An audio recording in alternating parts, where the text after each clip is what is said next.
Tota sabelani, tota sabelani, tota ngandani. Ay olengos, city lengos. Tota sabelani, tota sabelani. Abafazi bayalila, ay olengos, city lengos, olengos. A very good afternoon, and thank you all for joining us, and welcome to this Women's Month, International Women's Month. And we are all together here today to celebrate the community of the LGBTQI plus community. It's an initiative that was started by Shared Valued Africa Initiative, and the hashtag today, if you are on social media, if you want to take part in this, it's not okay. So the International Women's Month theme, break the bias. I mean, that's a real theme for our conversation today, and the theme that will be happening throughout the month. As you may remember, that Shared Valued Initiative had started an initiative about in 2020 where we were going to address gender-based violence for 365 days. So it's not just going to happen on one day. It's not going to happen in 1 month. The idea is to continue the conversation around gender-based violence. And we are spreading the word today that it's not only about women and children. It's also about the gender-based violence on people who are of different genders, the LGBTQI community. And this is where we want to spread the word today. This is where we want to have the spotlight on today. So what is today's session about? Today, we're shining the light on one of the most marginalized communities, as I said, the LGBTQI community, and really trying to bring focus on this and the difficulties that they have in our societies, in the workplace, in all spaces that we really are with them in. Because we somehow, when we speak about gender-based violence, we narrow it only to women and children. We forget about the difficulties the community of the LGBTQI plus have and how difficult it is for them. So this is what we're doing today. We're shining the spotlight on them. And I also want to tell you who then are the organizers of this fantastic initiative today, the Shared Value Africa Initiative.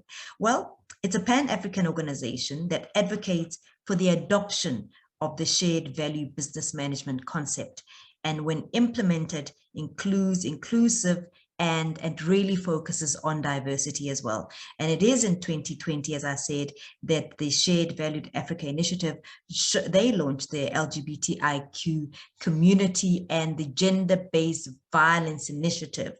And at that point, the campaign was, it's not okay. We continue on that theme as well. It's not okay. And therefore, it is also going to be the hashtag we're going to be using.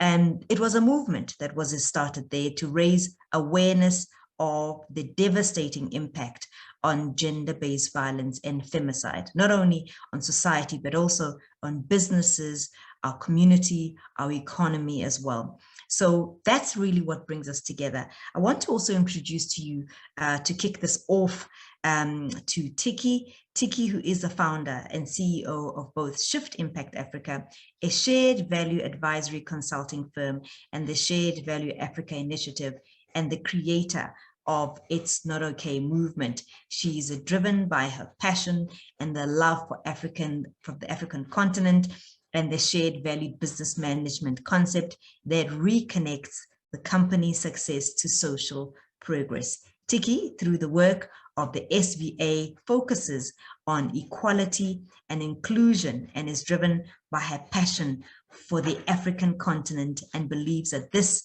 is where we're building the global future. Let me please introduce to you Tiki, please. Tiki Banyard, welcome, and thank you to this wonderful occasion today. Thank you, Pamela. And I don't know, is my camera on? Is it Your on? Your camera is on. We know that you're Thank you. coming live from Australia. Good morning to you. We are in the afternoon. Good morning.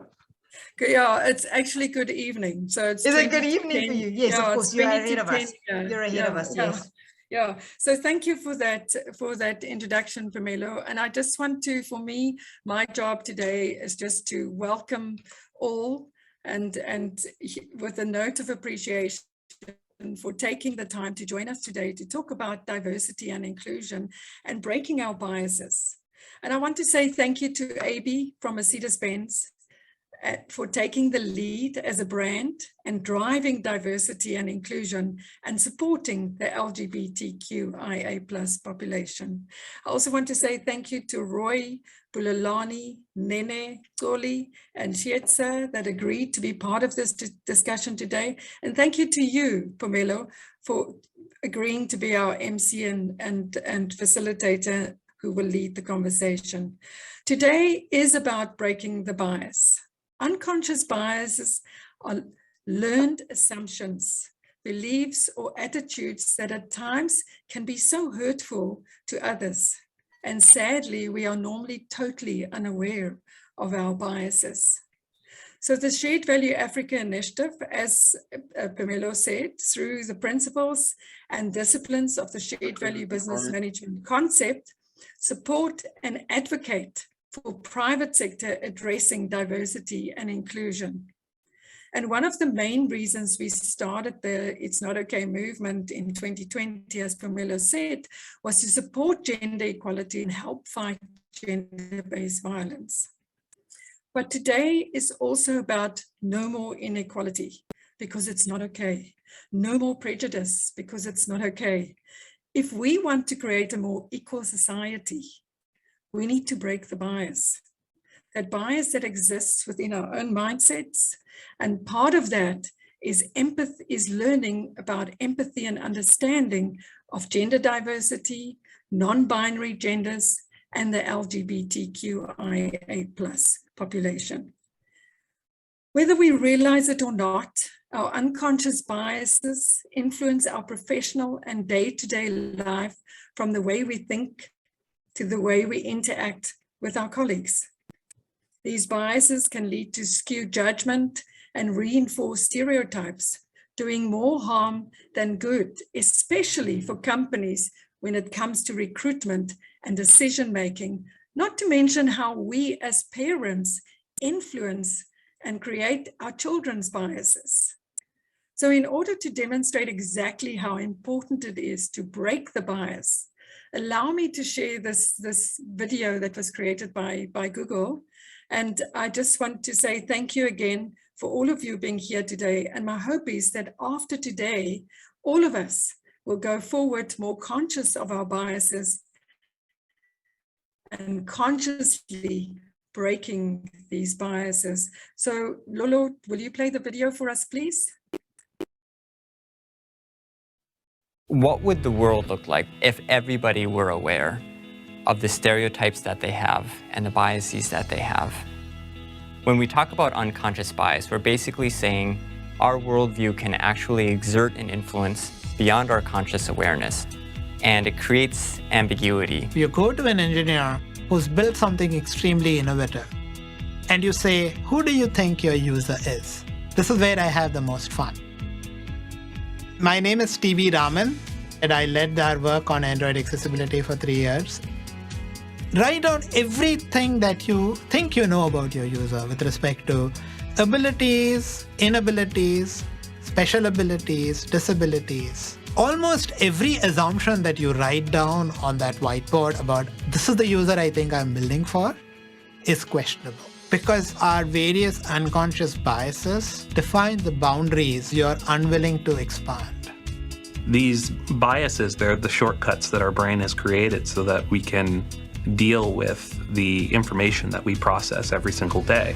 Right when we see anyone, whether we think about it or not, we are implicitly, automatically making judgments about how warm, incompetent that person or thing is. All humans need to make decisions, and so we fill in the blanks because our brains are wired to do that, and we fill in with things we don't know with, past experience. Oh, you pattern map to someone I think I should hire, so I'm going to hire you versus this person because they didn't map, because I can't fill in the blank because they don't look like me or they're not from my same background, and so I can't see how they're going to make the jump. Every single person is great at things that you may not expect them to be, but it's really hard for us to see that when we're so powerfully guided by the things we expect to be true in the world. I grew up surrounded with this conversation about what you can't do and what you won't be able to do. My name's Enrico, and I'm an autistic software engineer. The first time I go through the performance review process, I was asked for 5 strengths. It was the first time that I had ever been prompted to think in that way about myself, and it was really a life-changing moment for me.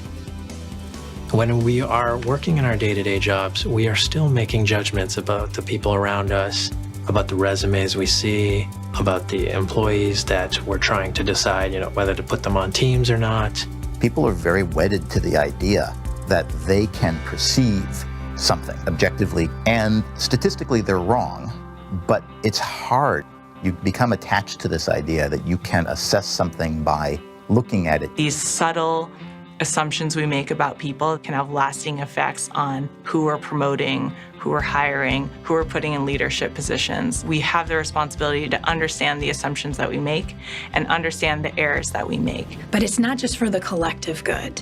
If you take the time to understand more about this, there are things that you can implement for yourself that'll help you develop as a leader and to do your job even better. It made me realize how often I have a very strong belief that is simply incorrect. When I look at one of these evaluation situations, the first question is, how can I eliminate the sources of potential bias and leave just the data so we can actually make better decisions?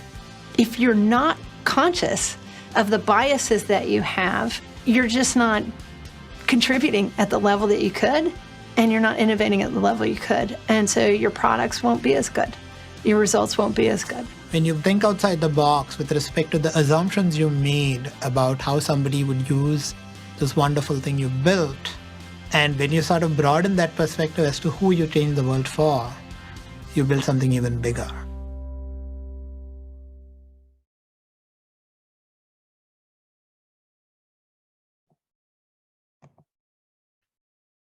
Well, thank you for that, and thank you all for joining us. And I'm really liking all the comments coming through. I want to welcome all of those who've just joined us, and it really is wonderful to see people joining from different countries, and welcome to you all. I'm going to now introduce to you our very key note address, and it's going to be from our sponsor, our main sponsor, Mercedes-Benz. AB Khotle is Executive Director of Human Resources and Corporate Affairs at Mercedes-Benz South Africa. And he has been there since April 2017. He has held numerous executive roles in various industries and extensive experience spanning over 20 years, including strategic human resource management, labor relations, advanced negotiation, community investment, corporate communications, and stakeholder relations as well. And as you may know, Mercedes-Benz is recognized as a brand that globally supports diversity and inclusion and sponsors most of the global pride events that take place, including right here in South Africa. AB, let me welcome you and thank you for joining us.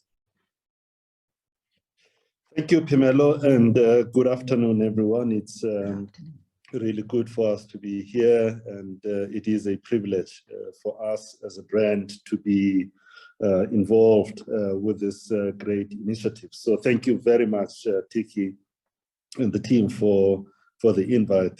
I am AB Khotle, as you rightly pointed out, Pamela, and I identify myself as a son, as a brother, as a husband, father to 4 beautiful children, a friend, a colleague, and most importantly, also a biker. Professionally, I am the Executive Director, Human Resources and Corporate Affairs at Mercedes-Benz South Africa. My career has afforded me the opportunity to experience various roles and industries. However, the one principle that has remained constant throughout my career is my passion for people. And it is this passion that has attracted me to pursue a career in HR. I realize that I'm fueled by witnessing individuals who wholeheartedly receive and nurture opportunities that they are granted. And they do that by showing up and making a contribution towards the betterment of others and the organizations that they are involved with. I believe we all have the potential to make an impact. And I believe also that we should all be afforded the opportunity to demonstrate the potential that we have, be it in our personal or professional capacities. As a brand, we are a global organization. And we're a global organization that has 4 cardinal corporate values that underpin the way in which we engage and identify within our organization. These values are passion, respect, integrity, and discipline. I am grateful to be part of an organization in which I am able to easily align with the values of our organization, and because these values resonate so well with my own personal values. So if we hone into respect and integrity, we come to realize that these are the foundation, or the foundation rather, of all of our engagements are driven by respect. We respect one another as individuals. We respect the professional contribution that each of our colleagues make towards our success. Similarly, we act with integrity. Fundamentally, integrity is a value that permeates various levels.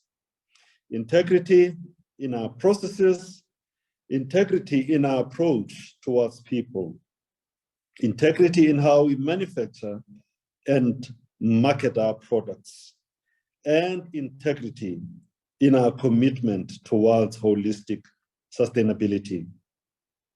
Either way, what we do and how we do it is influenced by people. People drive our success and are at the heart of our organization. I am proud to lead a team of HR professionals who operate with an aligned ambition of putting people first and embracing the potential that diversity among our people has on the sustainability of our operations. I would like to focus on our ambition and value of diversity and inclusion within Mercedes-Benz. Firstly, I want to make mention of our purpose. We are all about building the world's most desirable cars. And we are very, very customer-centric in all that we do.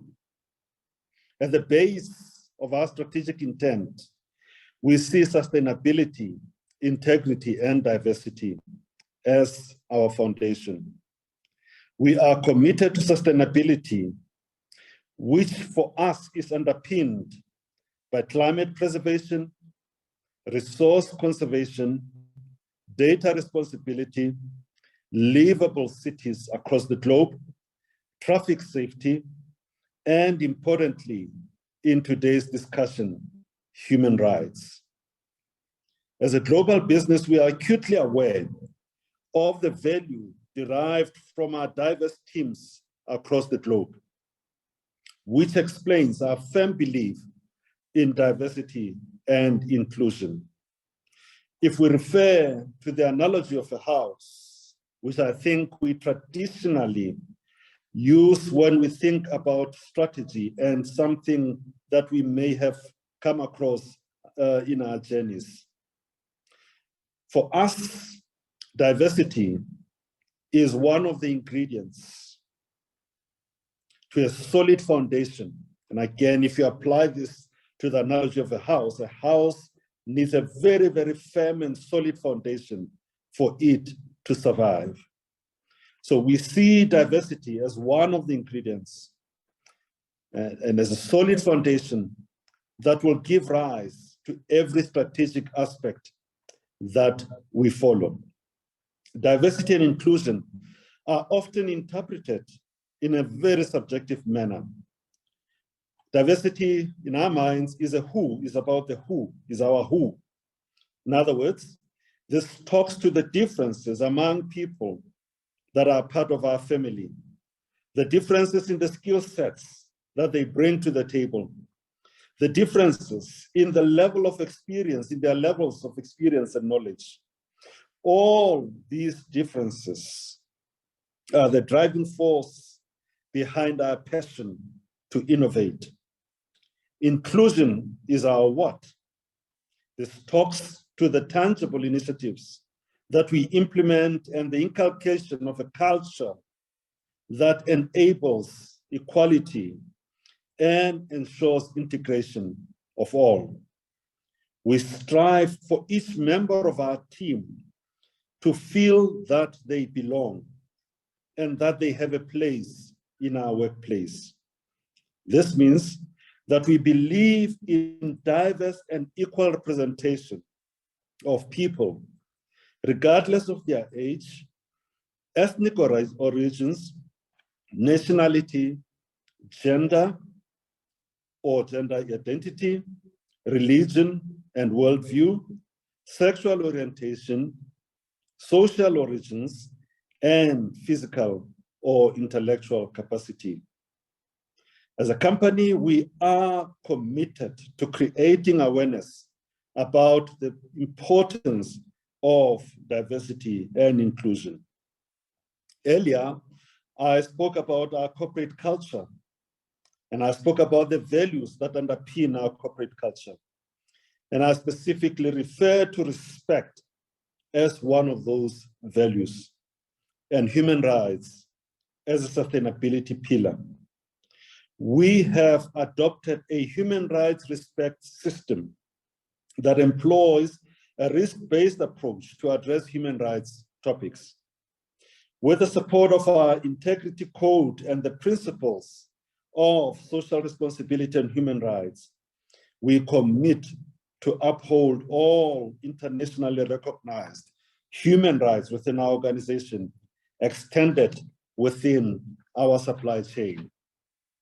We are committed to consistent application and implementation of the International Bill of Human Rights, the UN Guiding Principles on Business and Human Rights, as well as the International Labour Organization's Declaration on Fundamental Principles and Rights at Work. One of the human rights standards that we consider to be of utmost importance in the corporate context includes the prevention of discrimination and equal opportunities, as well as health and safety across all our workplaces. Globally, there are a number of activities that we embark upon to emphasize our commitment to diversity and inclusion, and specifically to also emphasize our commitment to gender equality. Some of these initiatives include, through our UN Women affiliation, we have committed to integrating the UN Women's Empowerment Principles into our corporate practices. We support the free and equal UN initiatives, which aims to combat discrimination, especially against the LGBTQIA+ community. And we really pride ourselves as being one of the 500 companies that are participating in the valuable 500, a global initiative with the intention of emphasizing disability inclusion in the business agenda. Locally, we are proud to be associated with the Joburg Pride, and we have done so for the last 3 consecutive years. It is our intention and plan to continue as a corporate sponsor to aid the planned initiatives for 2022. Together with all my colleagues, we see it as our collective responsibility to foster diversity, and we want to send a strong message towards a culture of appreciation and respect. We also, through our employment equity plans and all our talent development plans, continue to work towards ensuring that we have gender equity across all our operations in South Africa. We are a member of the South African Employers for Disability Organization. And through this, we demonstrate our commitment to integrate and collaborate on best practice methods in support of workplace disability.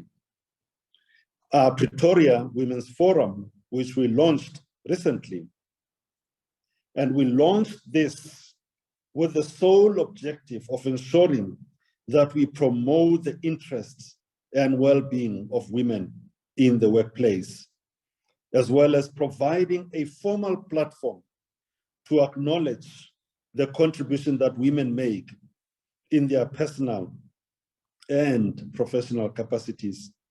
These are but a few initiatives that we embark upon globally and locally to demonstrate our commitment to diversity and inclusion. As we recognize International Women's Day that passed on March 8th, we acknowledge this year's theme, #Break the Bias.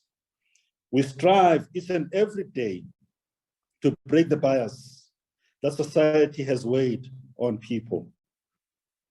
We all have the capability to appreciate, accept, and love the next person.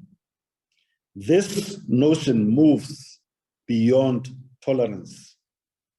This capability should not be marked with specific conditions.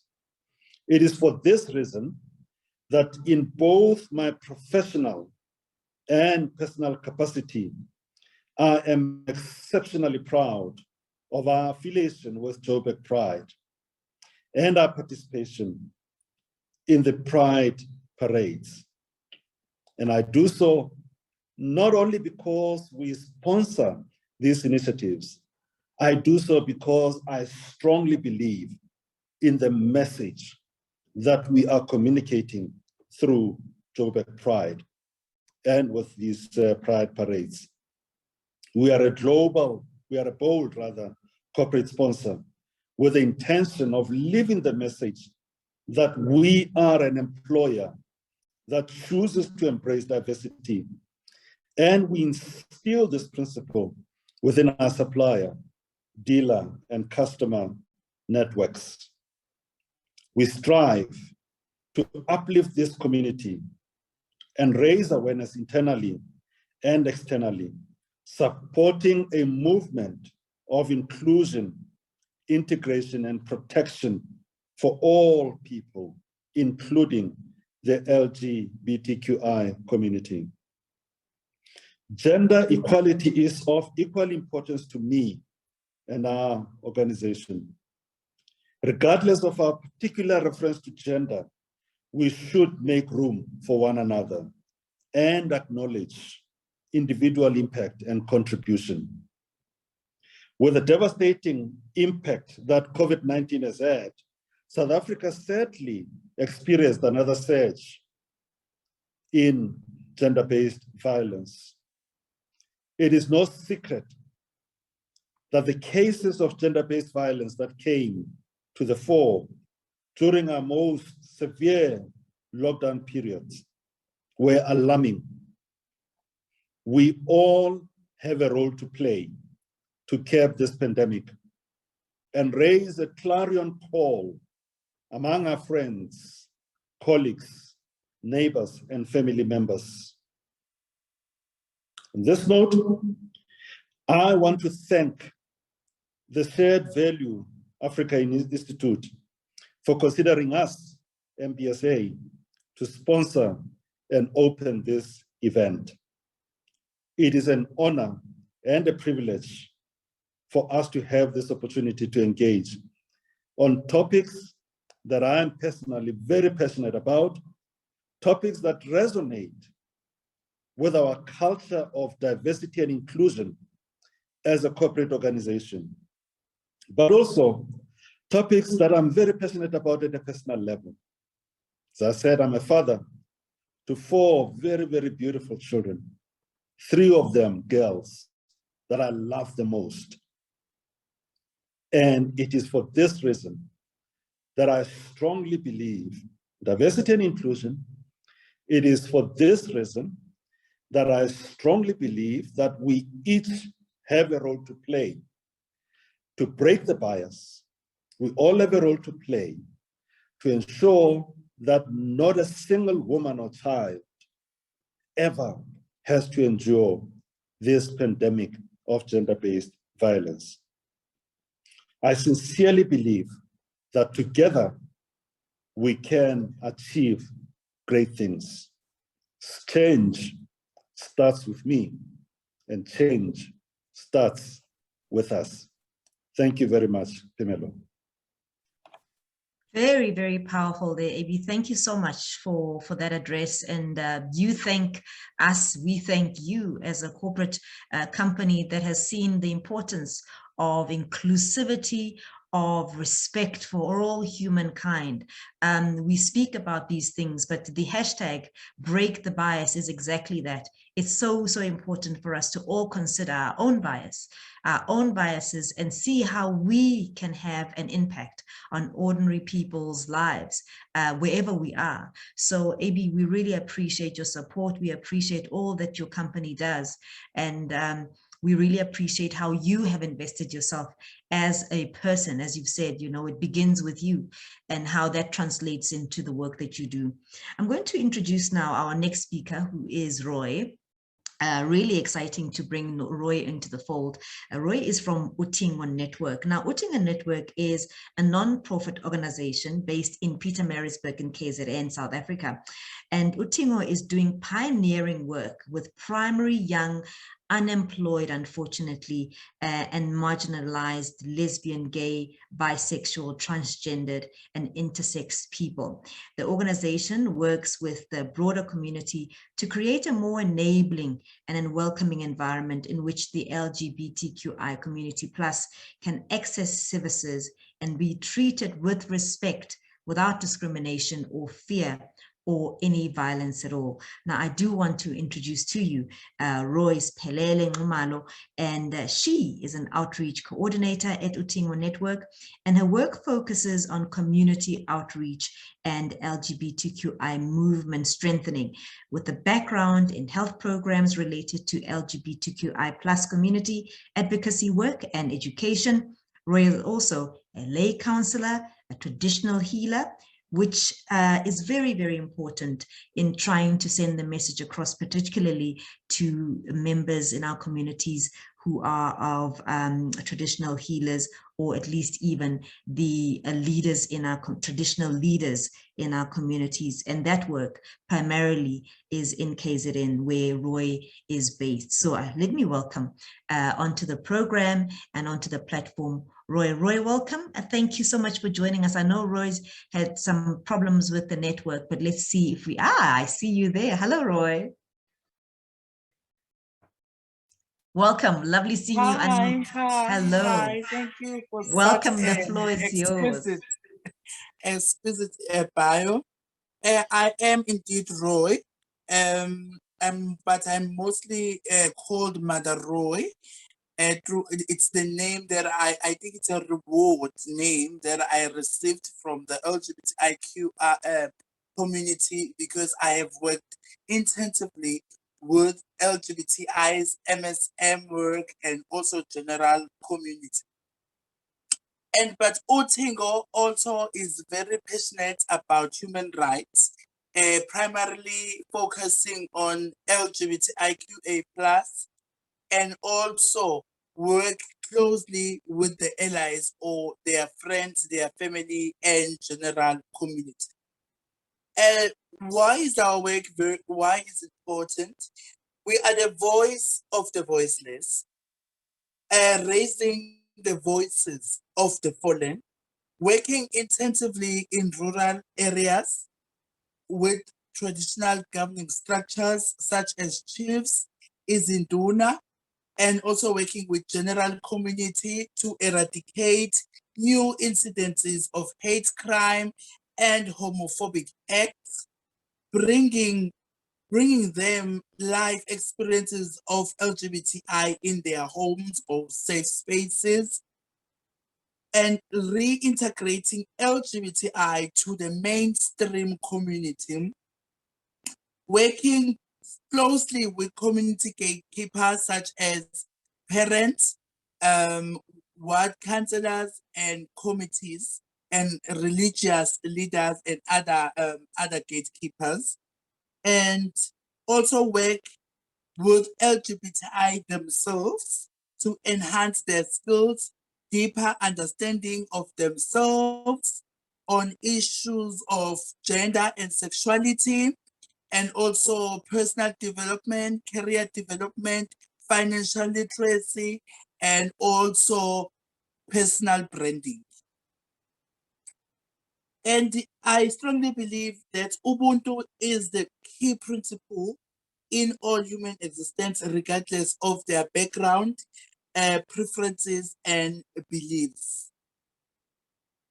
The only reason we always focus on the traditional, or rather in rural areas, because that is where mostly we find hate crime, and people have this misconception that being homosexual or an LGBTI member or rainbow child is a choice. And we are trying very hard to eradicate that thought, because you cannot, if you are mentally stable or any way, you cannot wish to become or be a rainbow child, because your life is at stake. You will meet verbal abuse and also physical abuse. You may also be disowned by your family and deprived of your inheritance or any form of support from your family. So your life is always at risk. Even now, where I live, I still fear for myself. I don't just walk around or roam around at night or in dodgy spaces, because I have received like numerous threats that I might be raped. Some boys claiming that one day we will rape you because you think you better, because I mind my own business. I stay in my safe space. But now it's the life, it's not easy, because we have all these issues and people are very bitter. So it's very important when we are working with LGBTIs to also we also tell them that it's very important to stay and make sure your surrounding or your social circles are safe enough for your existence and for your life. So, and for raising the voice, Utingo Network, formerly known as Gay Lesbian Network, for me personally, I view or take it as Utingo is a home away from home. Because at Utingo home, you only find people who share same sentimentals or same values, who had undergone similar experiences, people who will give you full attention in terms when you want to offload, in terms of whatever support that you may need. We are here for you. And we work very closely with all departments and all stakeholders and all communities, because we want to integrate LGBTI back to their communities so they can play a vital role and also and add a positive impact in the development of their community, because we are always associated with bad things, such as we are called home wreckers, we are promiscuous, we are bad influences, and some religious leaders has also associated us with the drought, and we don't know how we're connecting with the weather. Maybe we are that powerful that now we can also cut short to the weather. But because now we make sure that they play an important and positive role, and also in their communities, in order to eradicate the misconception that we are of bad luck or bad influence. Because some of LGBTIs or rainbow child are sent forcefully to Sangoma initiation schools because they believe they are possessed with an opposite sex spirit, which is not true. Some people are sangomas now.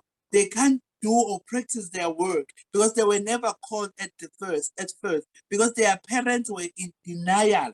So that's why they shove them or force them in order to understand. So some have play along with that idea that they are possessed with the opposite sex because they want peace in their lives. They want the relationships with their families. So they play along, which is now also their rights as human beings are also violated, and their peace is also jeopardized, and their happiness. So if you are not mentally stable or healthy, if you are not mentally healthy, it is impossible for a human being to enhance and also blossom to full potential. So I believe that our work and also working closely with stakeholders create a greater impact, because with not only focusing on LGBTI, there are also minorities such as albinism, such as also disabled people. So we bring along also all other key populations, or rather vulnerable groups, to the table, and we work together to create a change, because we believe ukuthi ubuntu or humanity is the key to the humankind, and it's very important that together we stand. Solidarity is important because we can conquer all other obstacles, and we are paving a way for the future generation. I thank you.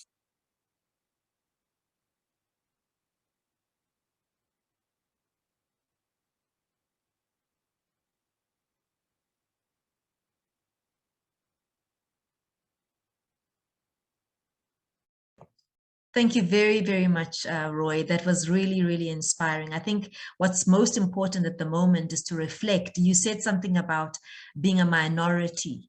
And you also have mentioned before to us when we were discussing that, we don't know actually if the LGBTQI plus community is in the minority, because people are afraid to come out. People are afraid to present themselves and to say, well, count me in, because they are trying to be safe.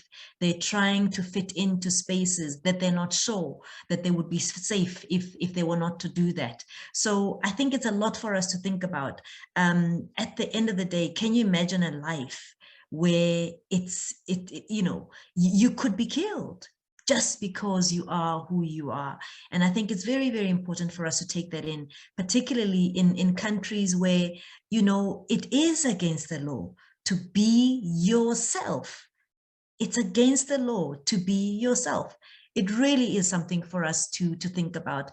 The hashtag, one more time, is Break the Bias. I want us to quickly get into our panel discussion and introduce our panelists. And joining us today are a few really, really interesting key players. I'm going to be bringing on to the fore Chitsa Scam, who is coming from us from Rwanda. Chitsa, thank you so much. I just want to also say, Chitsa, I hope you're going to correct how I am introducing your surname, just so that going into further discussions, I say it correctly. She is a program lead at Global Challenges faculty at the Africa Leadership University in Rwanda. Chietsa, I hope you can hear me, and I'm going to give you perhaps 2 minutes to introduce yourself. Hi, everybody. I'm Chietsa Skew, and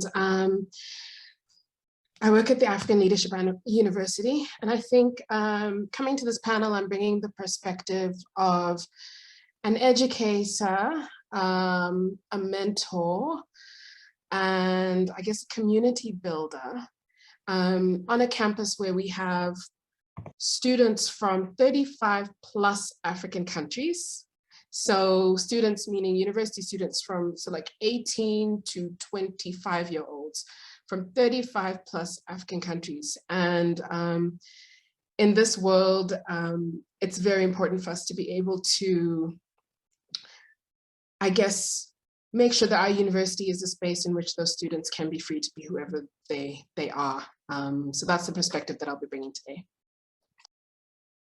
Thanks very much, Chietsa. The theme, by the way, is it is time, no more prejudice, no more inequality. And as I said, break the bias is our hashtag. Let me also introduce Bulelani Mzila, who is a gender diversity, political analyst and activist and founder of Isibani Civil Society Forum right here in South Africa. Bulelani, thank you for joining us as well. Maybe let me give you the platform to also introduce yourself.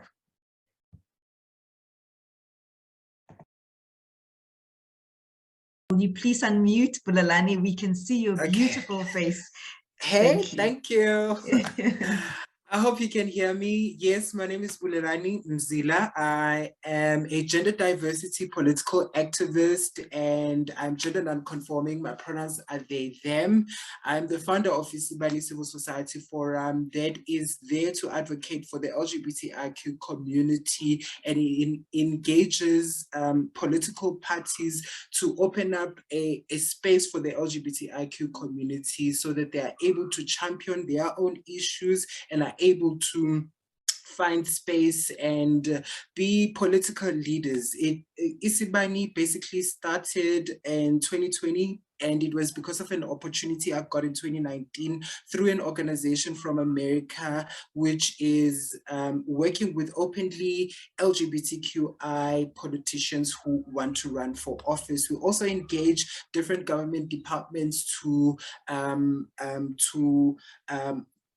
put in inclusive programming that speaks to the LGBTIQ community. And we worked with the Department of Health advocating for gender affirming healthcare for the trans community. And we are currently engaging with the Department of Social Services because they work a lot with victim support. And we all know the hate crimes that the LGBTIQ community are facing in South Africa. And it is really important for politicians and for government to find ways on helping the LGBTIQ community, and that speaks to policy.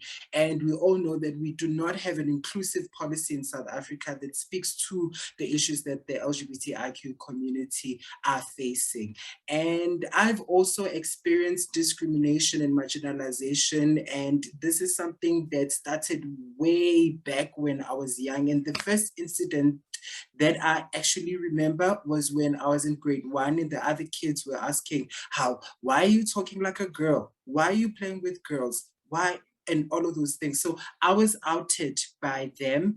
And I think it's something that continues to follow the LGBTIQ community, because even till this day, even if I want to socialize and have fun with my friends in a social space, you find people who would approach and be like, hey, why are you like this and stuff and all of those things. And I have to start teaching and start advocating for myself and also advocating for the LGBTIQ community, because of course that person, if they are homophobic to me, it means that they will be homophobic to another person who identifies within the LGBTIQ community. With that being said, thank you.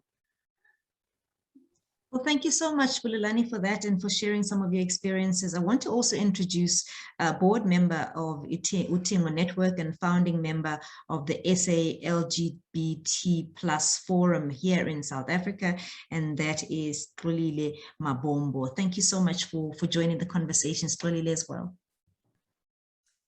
Thank you, Pamela. As you mentioned, I am a non-executive board member of Utingo Africa. My work in this space started, I think, about 5-6 years ago, when we, as a collective within my employer that I was working with at the time, had a network that we supported I like the term rainbow children, rainbow employees. And that was inside of actually taking into account that, unless a person is able to bring their whole self to work, they cannot perform at their best. And that was the basis of the forum, which then included other organizations. This was at APSA at the time, included other organizations like Procter & Gamble and Deloitte, just to name a few. I find myself a little bit stuck in terms of how do I briefly articulate the experience. For me, it has been quite an interesting journey, I think, quite up and down, in that I never really had a coming out moment, so to speak. For me, it was a natural flow into just expressing myself as who I am. And I've been very actually fortunate to be in spaces that were affirming of that. At the time when I first really came into myself, I call it, I worked at Deloitte, and the organization was very, very welcoming. I never really felt discrimination as a outwardly expressed thing. But I do know, for instance, that even in that space, I did come across one of the directors who also identified as, a rainbow employee. She felt that she couldn't come out and that she would be somehow discriminated against if she had come out. The stories that people share about then, being asked, awkward questions. For the most part, I have welcomed those questions, because I think part of trying to break the bias is actually addressing what is on people's minds and really getting to a point where this conversation can be had in a safe way and in a safe space. But I do get what Bulelani is saying, that, you're constantly feeling like being the one that is educating on, gender pronouns, for instance, and, and answering other questions that perhaps people have no business asking, but they feel that they should, because somehow the experience of the LGBTQI community is so vastly different, I guess, from, the heteronormative cisgender majority of the country. And it has been my experience that although we do have a constitution that is very advanced, our society is not. Our constitution is far more liberal than the mindsets of the people on the ground. I know for myself that I'm very privileged and lucky to be living in a space where I can be openly out without actually fearing for my life in my day-to-day existence. However, I'm also very clear that there's certain parts of the country that I cannot do that. I live in the southern suburbs in Cape Town, and if I go just 10 kilometers down the road to either Khayelitsha or Gugulethu or any one of the the townships, my partner and I are not safe. And that's just the reality of the situation that we live in, is that we end up seeking safe enclaves of spaces where we can be and exist. And that is not a common experience, I think, across all of South African society.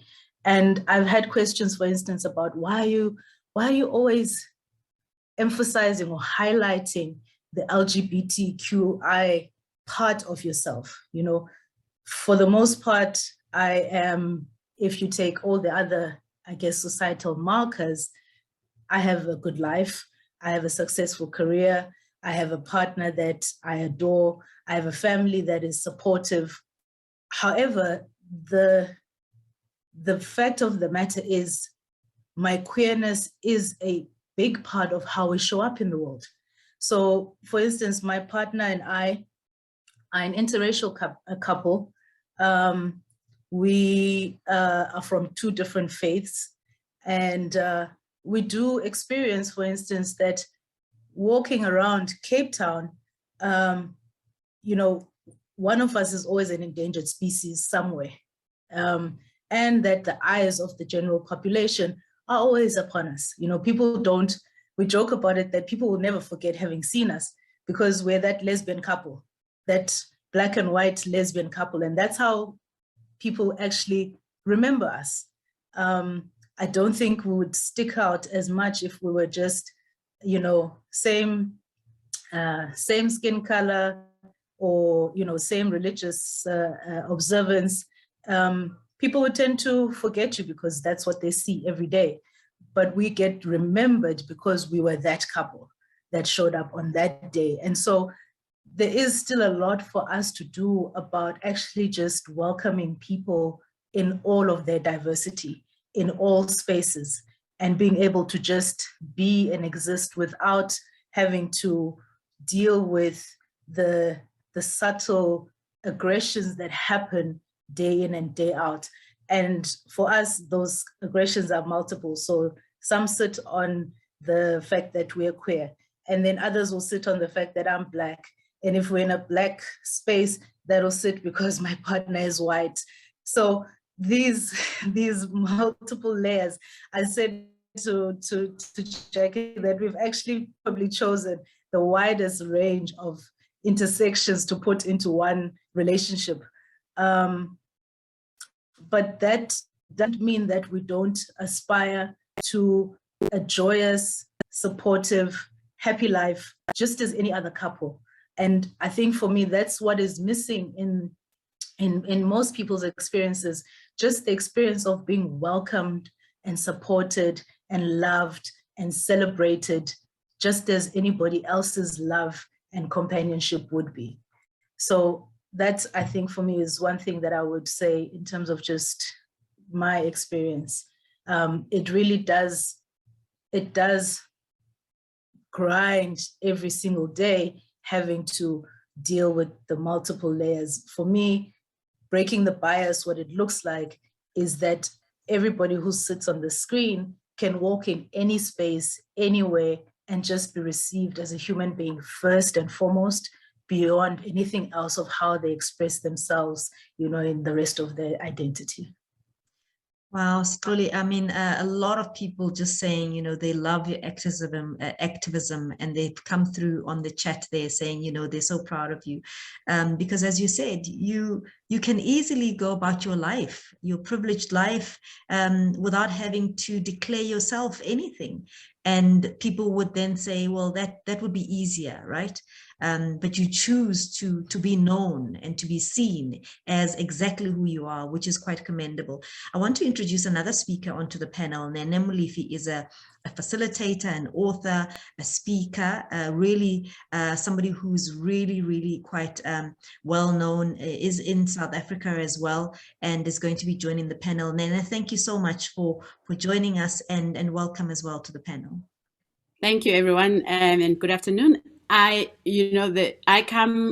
bring a perspective of the corporate world or the world of work, where I do a lot of work on diversity, equity, and inclusion, including the LGBTQ community, and participating and ensuring that leaders actually understand their role there. So I just want to mention three things. One, that the barriers that we find are, on the one hand, attitudinal barriers from people advancing in the workplace because of who they are, attitudinal. And then on the other hand, we have systemic and structural barriers. And often we forget that it is not necessarily just the attitude of the one individual as a situational thing on that day, maybe having a bad attitude or bias towards you.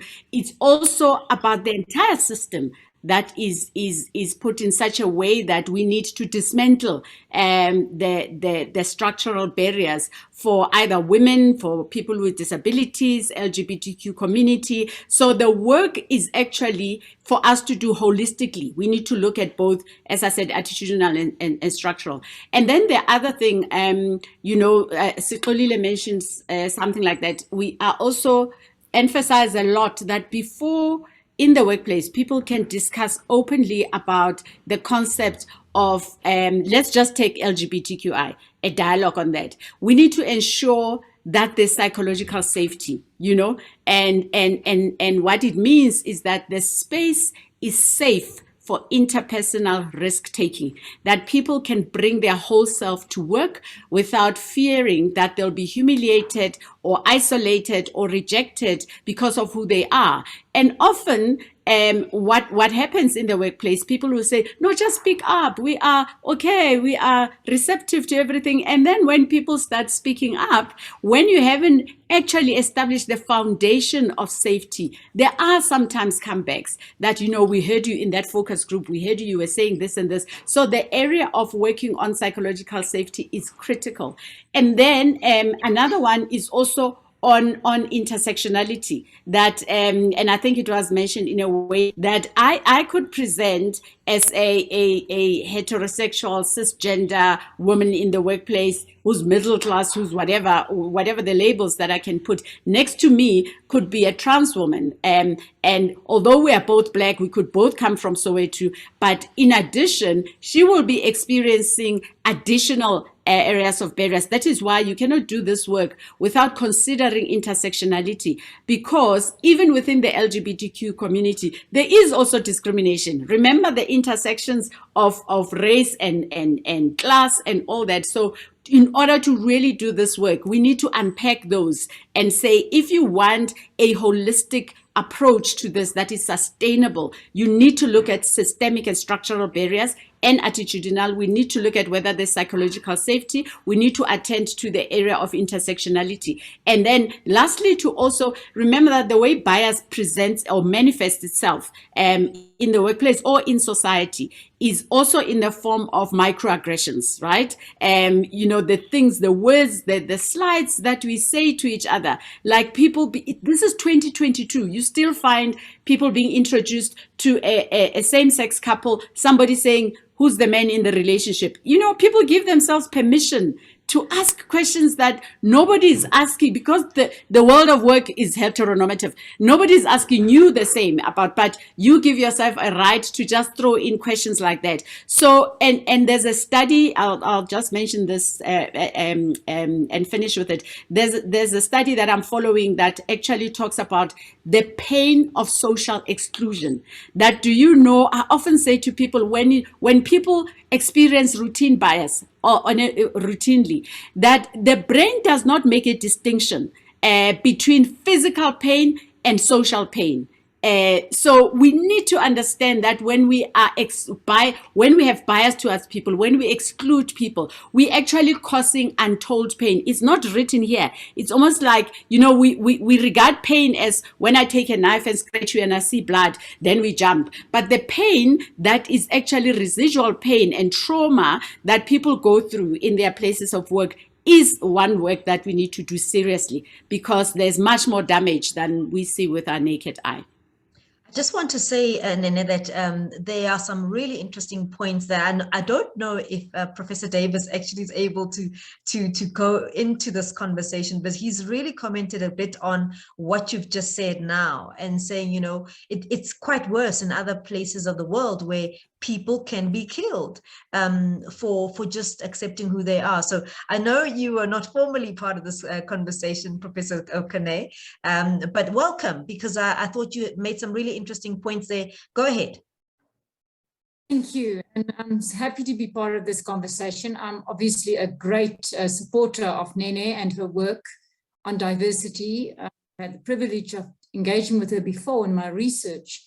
And yes, there is such an incredibly important role to play. One of my students did a mini dissertation on this gender identity in the workplace. And as part of a study, we actually analyzed the annual integrated report of more than 50 of the top listed companies in South Africa. And we noticed that there was very little reference made to gender diversity in the sense that they are accommodating this conversation as part of their global sustainability objectives, the LGBTQIA+. I realized I've got a doctorate student who's also working on it. We've got a K added to it and a plus, and it just shows us we've got such a long way to go. And I found in some of the previous events, we did an LGBTQIA+ summit at UJ in 2018. And it was a series of seminars that we hosted with collaboration with UNISA. And the things that emerged from there was also that there's a lot of ignorance. And that a lot of the fear, the stigmatization, the discrimination is because people really don't know. So us as leaders need to look at this concept of education. You know, people simply, they don't even know what is pansexual, or they don't know what is intersexual. There's really a need for knowledge, for clear explanation and definition. We can start educating and bringing that into part of our communication, our dialogue. We can go a long way to address these problems with homophobia that we are experiencing, because people really don't know. It seems obvious to us who do know, but there are many who don't know, and that we need to address the knowledge gap if we are going to be progressing with this social inclusion, which is a top global sustainability objective and which is not really encompassed in our organizational discourses yet. Yeah, thanks for that, Prof. Davis. Jetta, let me bring you in, you know, from the perspective of the students and what it means for them to be in spaces where they're not welcome, where they don't feel safe, where they still have their own other problems to navigate through a university environment and so on, and still have to deal with the prejudice. There are two perspectives. Thank you so much, Camilla. I think we have done some work, but we definitely still have a lot of work to do in educational spaces. I'll drop just a simple example. I had a student who came to me understanding the types of topics that I deal with and that she'd be safe to talk to me about this, and expressed how there was a topic she was pitching in one of her other classes with another professor. And this professor was supposed to be there for her to be her advisor in the research for that. But the topic was something that the professor themselves was uncomfortable with. So how do we then reconcile those two things when a student wants to have a discussion or wants to write a paper, or, you know, being questioned something as simple as, are you sure you want to publish that blog article with your real name on it? You know, questions like this, which valid, but if the student is wanting to do that, they should be allowed to do that and not have to double think, question.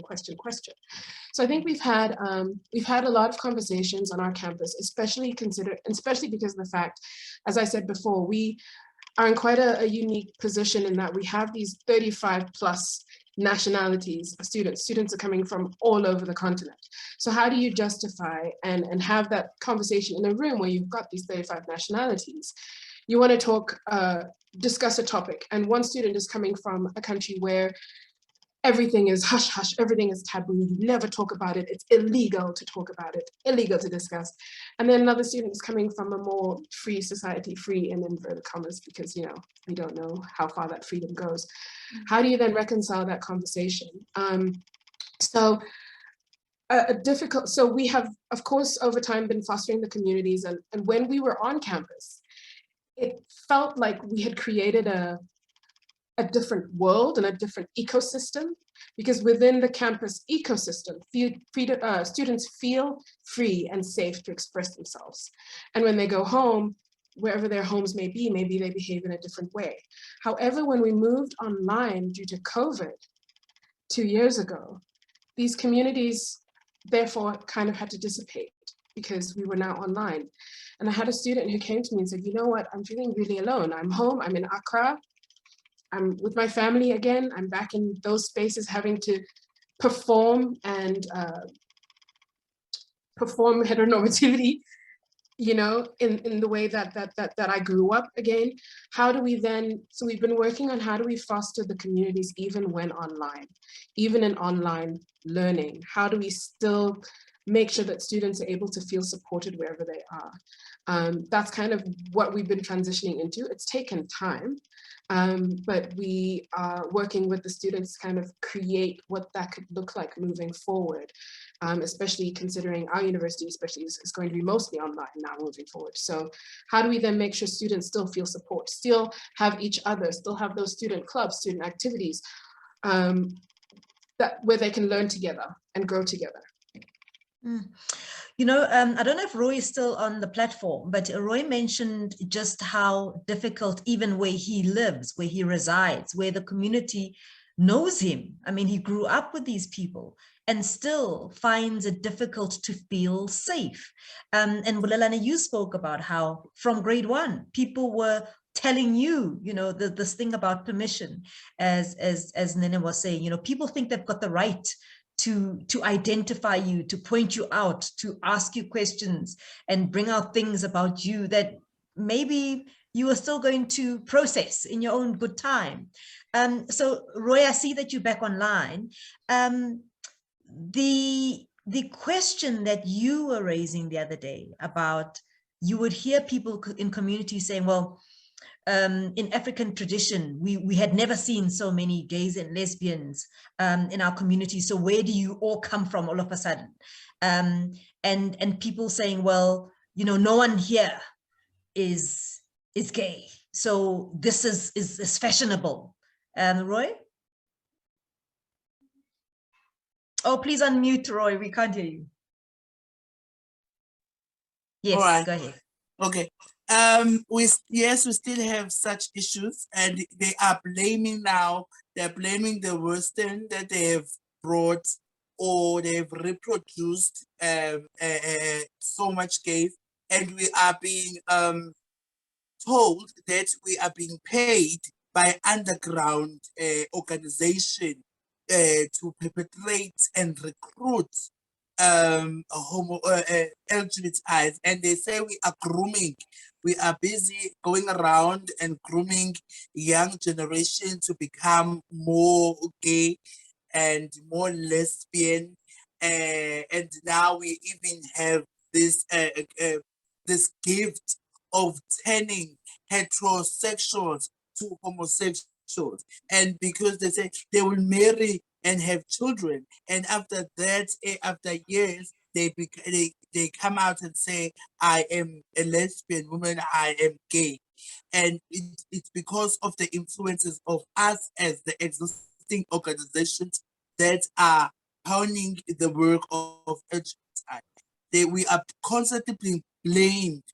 Our visibility is blamed for people coming out. We are not grooming anyone, and I cannot groom you with something like, seriously, I cannot groom you, or there's a say that you can't force a horse to drink water, but you can take a horse to the river, but you can't force that horse to drink water.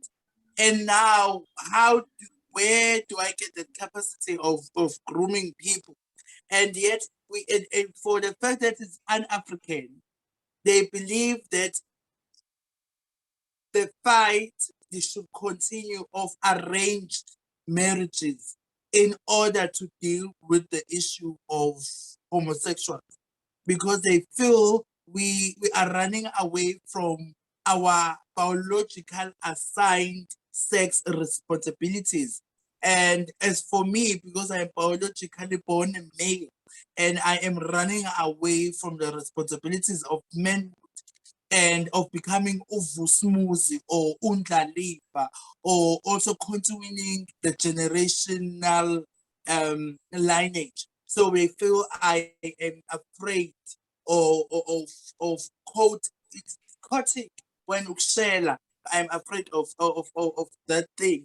And now they are just adding more points of blaming points of we are now, even also the media is playing a role in grooming us. But yes, people are coming out because now they feel safe, and because we always tell people, come out when you are ready. There are more people who are still in closets. And when we encounter with them, we say, when you want to come out when you are ready and when you are independent, because we don't want to see you on street because you're being disowned. The theme of being an African, when you go to the rural areas, the elderly people do tell you that when they go for the livestock herding, there will be there is an activity called stick. It's a stick fight. It's when two hard-on penises are used as the stick fighting, and the one who will ejaculate early is the weakest link, and that's the weakest link. They will use that person, or use that person as a bottom in order to teach one another how to penetrate a woman. And now they say it was indeed this was a same-sex interaction. Yet they say that when they have another idea. Another idea for me was when the question still stand was how on earth your penis was erected when you don't have anything or feelings towards same-sex relationship.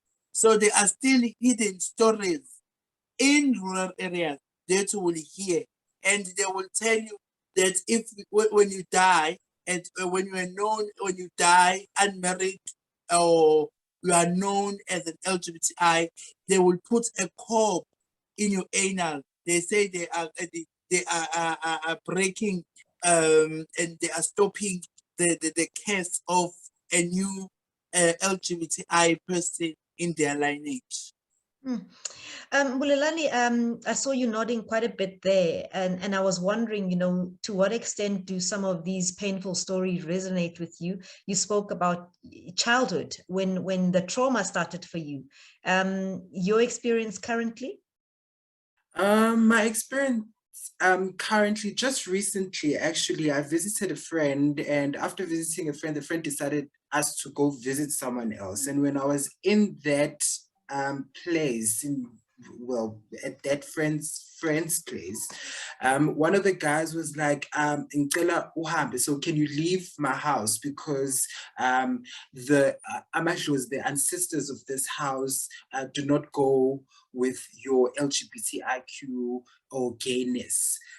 Just recently, 2 weeks, 3 weeks back. So I find myself in those places and continuously have to again defend myself and maybe try to educate, but because it was their house, I had no choice but to say, okay, guys, let me just leave this place, So I mean, coming back to what Unene was talking about with social exclusion, these social exclusion then lead to the LGBTIQ community getting into unsafe practices, like, for instance, using drugs for recreational purposes, and have like depression. Some drop out of school, and some get into sex work because they have to fend for themselves, so that they make a living and they live in this world. So yeah, that's just what I wanted to add. And one thing that I really want to speak about is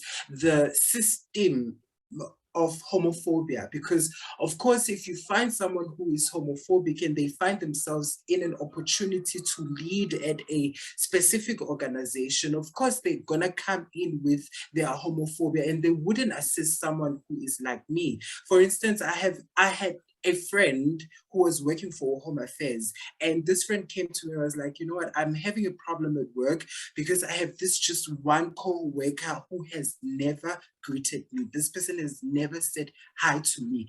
He can get into a room where maybe we are 5 or 4. He will specifically greet everyone except him. So these are some of the experiences that the LGBTIQ community are facing when it comes to marginalization and discrimination. So Nene, let me just bring you in here. You were speaking about organizations and organizational culture, because exactly as Bulalane said, sometimes the values of the organization or the business are very progressive, but we still, the humans that come into those organizations, have not ourselves dealt with our own prejudice. Yes, we haven't. And I often say that there is a role that each one in an organization has to play. I often start at the top to say those who sit on boards, first of all. We need to be clear about what is the dashboard that we can put in place of measuring, ensuring that there's a culture of full inclusion in your organization.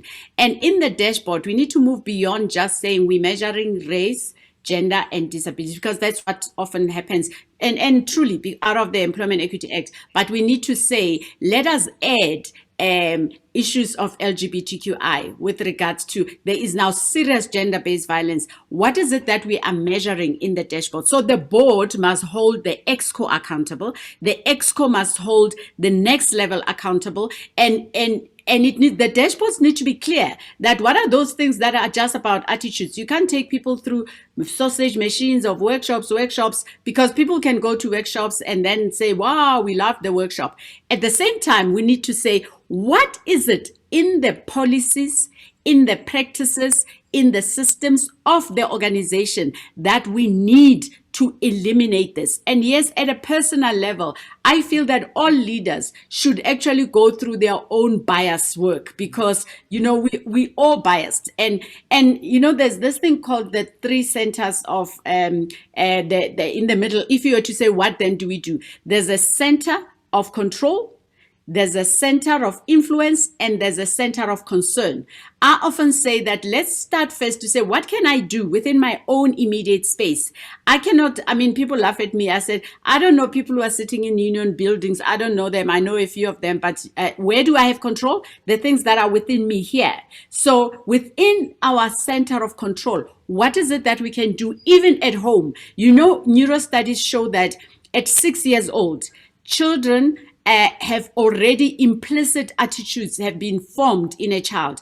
All other experiences are filtered through that. So anyone on this platform, if you have a child who's 7 years and below, please know that whatever you are saying to that child, even if not to them, in their hearing, whatever you are saying about people who are different, about the LGBTQ community, those children, it's like their minds are like sponges. We are packing their suitcase. We are actually delegating the discrimination to them. So even at home, our role is to say, how are you correcting your child, your nephew, your niece, when you hear them talk about LGBT community in such a flippant way? Very important for us to do that. We cannot miss even our own parents. We must correct them and not leave it, so that it's late. Even if you look about gender-based violence, there's something called the pyramid of violence. Do you know that nobody wakes up in the morning and decides to hang a girlfriend in the morning? No, it's because they have normalized certain things. They have normalized the language of referring to women like they are nothing. So when we normalize language, it actually gets to the apex. The apex, you even end up murdering, because we are now immune to all these other things. So we have a role, first of all, as parents, as brothers, sisters, aunts, uncles, have a role at home. And then in the workplace, if I'm a leader, if I'm at a board level, senior level, I have a role in asking people, what are you doing? Have you added LGBTQ community in what we are measuring as an organization? Xolile, I was quite struck by, and this I think is very important, that the assumption that it's only certain communities that are prejudiced. You know what Nana was saying, that we need to check our own prejudice ourselves. You start there. That someone quite senior that you were referring to earlier just couldn't have the courage. And in an organization that you would have assumed is open, is welcoming, is accepting, a very senior individual in the business felt it would jeopardize their entire work experience.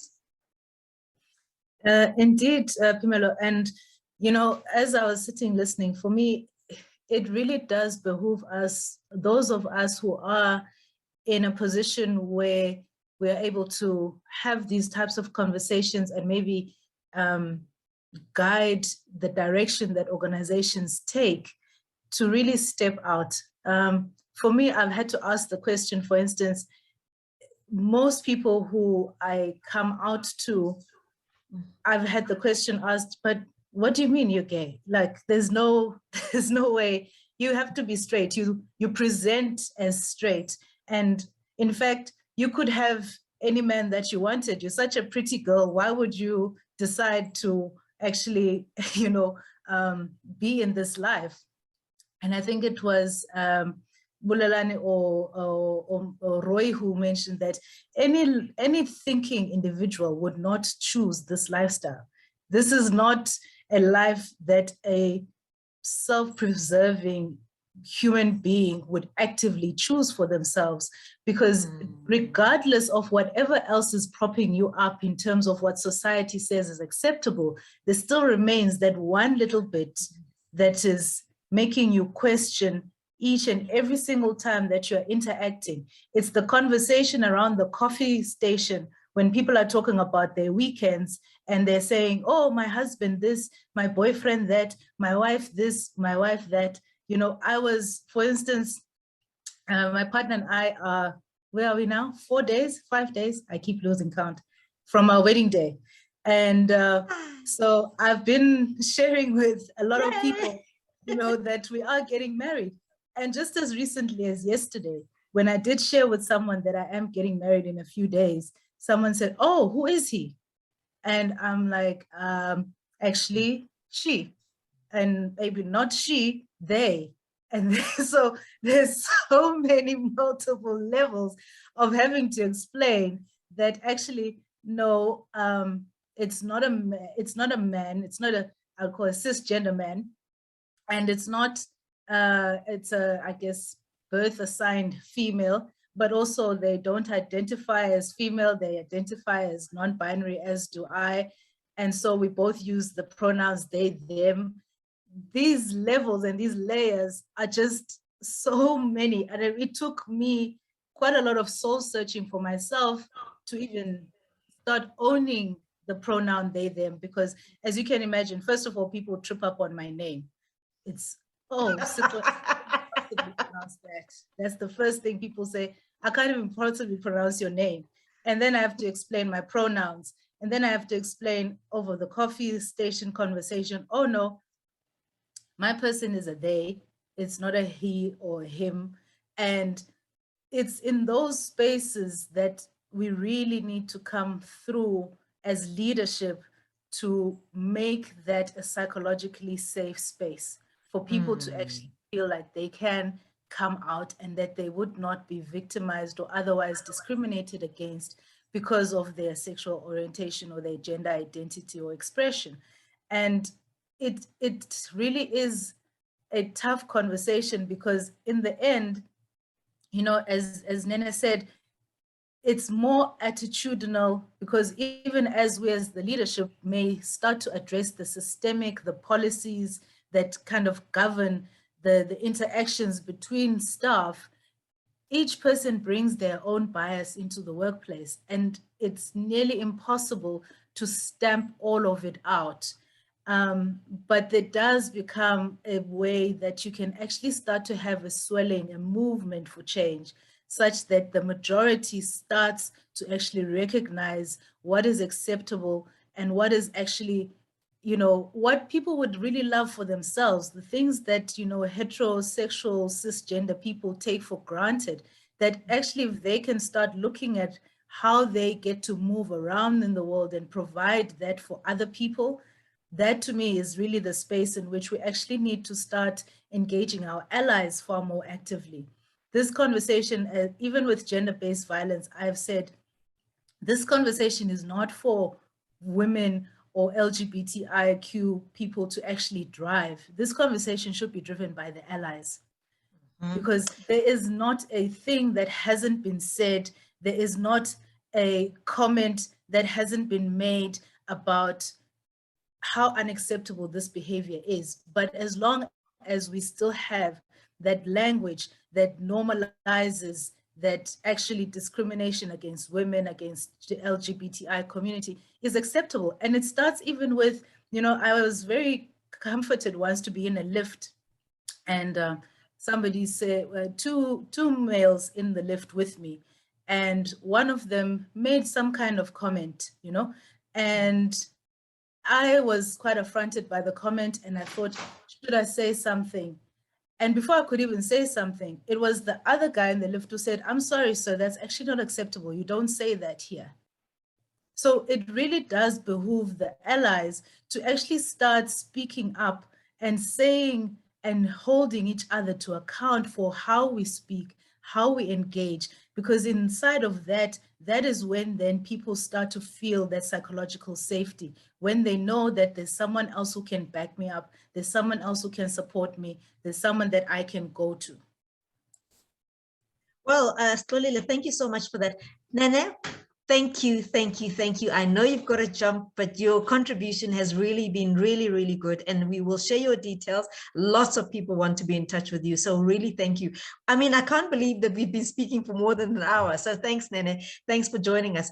You know, Stolile, I don't know where you've gone to, but the minute you told us you're getting married, we all got sidetracked. We all want to be at the wedding. We all are just so happy. We are just so happy. We really are. So you should see the chat on the side here. Everybody's just sort of blowing things and, you know, balloons and all. So congratulations from all of us. I think we're all so grateful that even in difficult moments, there's love. And there's beauty and there's joy, and that's such a wonderful representation of that. So thanks for telling us, thanks for sharing, and do share the pictures. I will, I definitely will. Chesa, let me come I shall back not reveal the venue for fear of great crashes at this Yes, point. we're going to, we may just come and, you know, take over the space and everything. And look, let me declare, you're absolutely right about allies. You know, people listen to people who sound and look like themselves. That's the absolute truth. And if you are an outsider trying to get attention, I can tell you now, it's harder. It's much, much harder. You do need people to speak up on behalf of those who cannot be heard. And I think those voices are amplified. So I totally agree with you. I declare myself an ally. Yes, Pulala. Yeah, can I add something regarding the ally conversation? Because when you are doing the advocacy work, you are generally speaking to people who are allies and who are heterosexual. So you, even in that phone call, when you call a certain politician or an HOD, Tizeni, you have to explain, hi, Bulelari LGBTIQ community, what is this LGBTI? You start with that first person to educate them and to make them understand, so that then they are able to then pass on the message and say, hey, I got a call from so-and-so and they are talking about this. So it's really important. Again, I mentioned in the chats there that when we speak about gender-based violence, I usually say that the perpetrators are the ones who need to do their own emotional work, because at the end of the day, men, who are the majority of the perpetrators, do defend and say, hi, nuts, we do get abused and stuff and everything, but the stats are saying no, majority of the people who are affected by this pandemic are women. So why are you defending what you are doing? So clearly, when we talk alone about gender-based violence, about LGBTIQ inclusion and discrimination and marginalization, it is allies, it is the people who are doing, who are doing the marginalization. Yeah.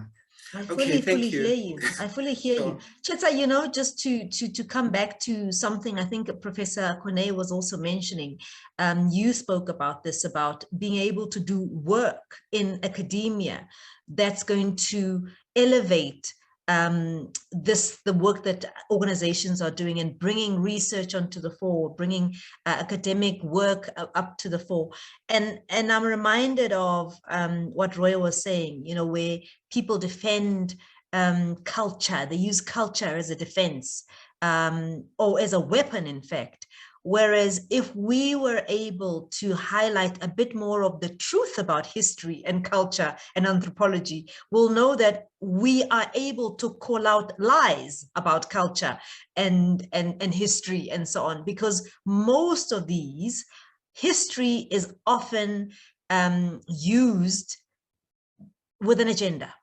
And so people will invoke this history and culture, and they will choose elements that which they would like to advance an argument with, which is not necessarily always truth.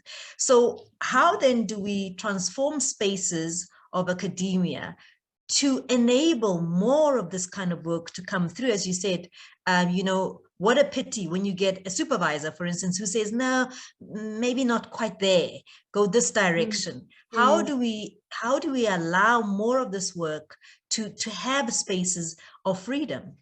Yeah, I mean, I know decolonization has become a buzzword, and it's a really pretty word. You know, I think it's very important to talk about, in practicality, what does decolonization actually look like, right?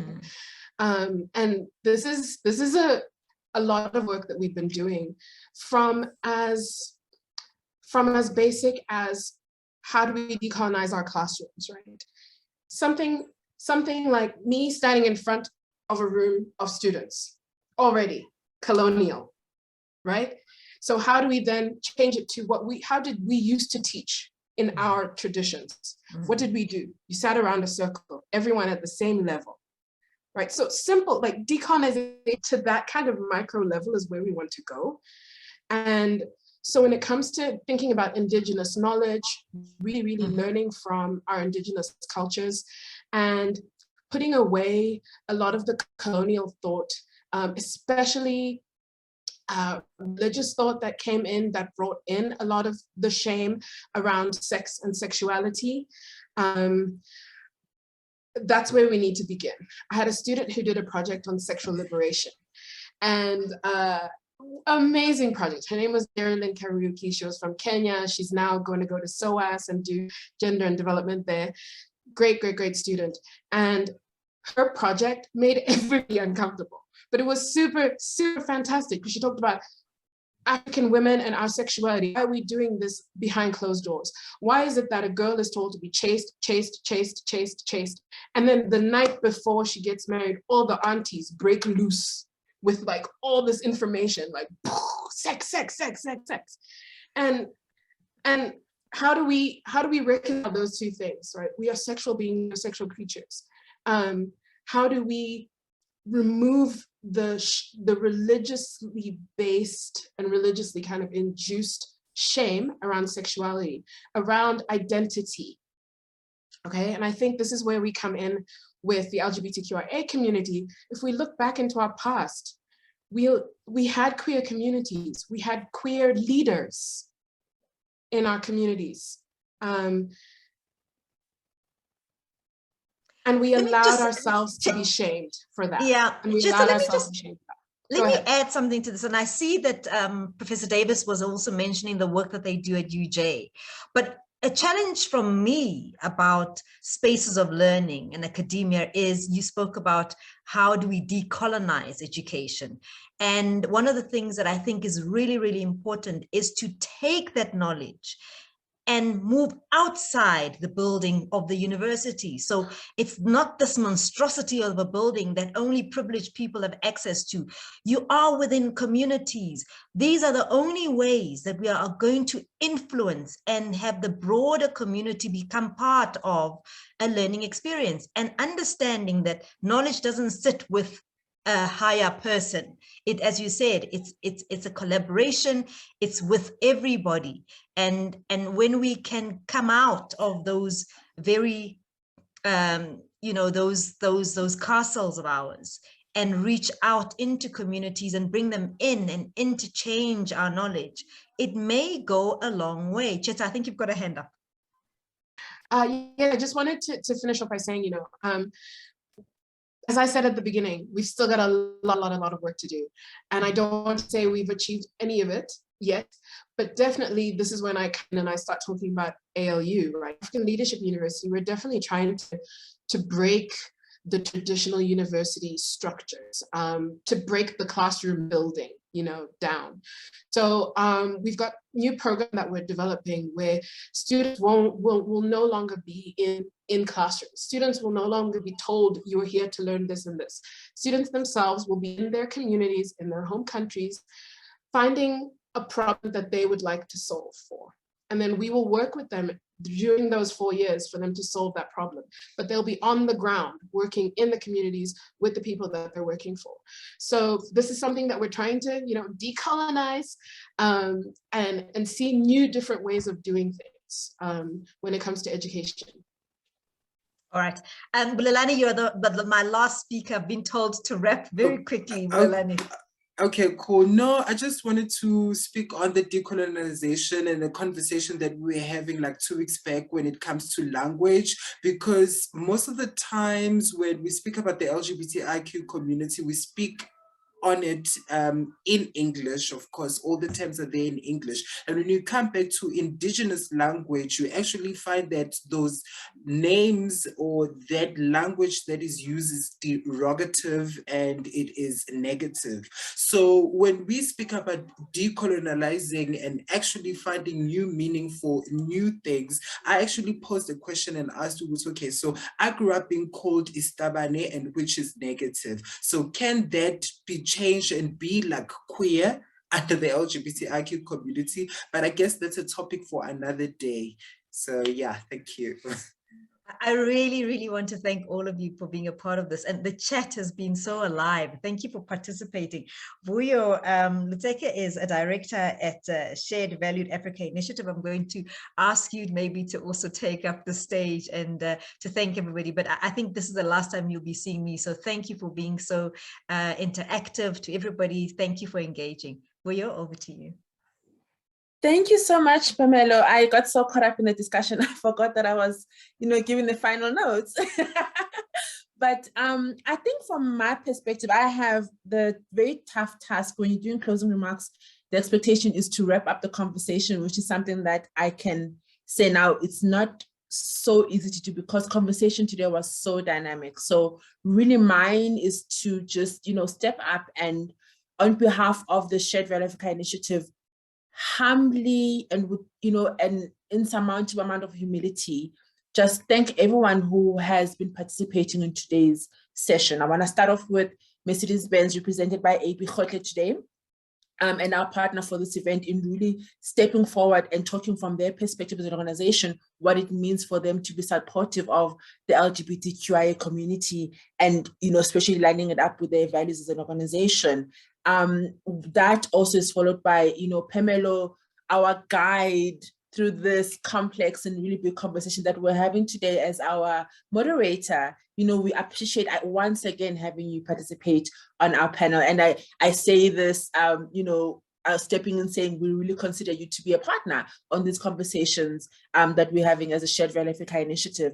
And of course, Mother Roy, talking about, this late, the panel discussion around the importance of allies and the work that you're doing in KZN, with the different sectors of the community. And really what you're doing is cultivating allies where I have no doubt is not an easy space to be in, but a very important space to be in, and being able to really focus not just on the LGBTQIA community, but also other vulnerable groups in that community that need to be brought to the center and be able to participate in the community. And of course, on the panel side, having Nene, Stolile, Bulelani, and of course, Chietza once again joining us. And I think there's so many takeaways from the conversation today, but I think ultimately it is on each of us to reflect on, of course, our own biases, but also what can we take away? What can I as an individual take away? And what can I as an individual do to support the progression of the conversations that we are talking about, breaking our own biases, breaking biases around us, and really growing that center of center of influence, of control, influence, and concern that Nene spoke about. And we always want to have practical ways that, we're not just having conversations, but everyone is considering their action point and the power that we all have as individuals in, creating change and affecting change. And, from Cheers, as talk about bringing communities online, with students are no longer on campus, when they're at home, how to help them, in that when they're isolated, as it were, to still be part of a community and be supported in some way. I think that applies across the board in the world that we live in, of being very much virtual and being online, and making sure that we're constantly in touch and communicating and supporting each other in various ways. And really, especially organizations as well, then looking at how everyone from top to bottom can play a role in really, supporting, right, and breaking down and being an ally, even when there is no one immediately around you that needs the support. But you can always be an ally in watching your words, watching others' words, and helping others be more conscious of their own biases. So this is really a very quick thank you from you. You are 20 minutes over, but thank you also to Professor Kone, who jumped in onto the panel. And I want to say also finally, our 6th panelist today, which is the audience, the vibrant and lively chat box that was happening. We take all of these discussions, all of these comments to heart, and put them towards growing the next discussions that we're going to have as we grow our research and as we have more conversations to ultimately look at how collectively as a community we can affect change. So thank you, everyone. Thank you on behalf of Tiki Barnard, our CEO. And, just looking forward to connecting with you again and keeping the activity and activation going of all. Thank you.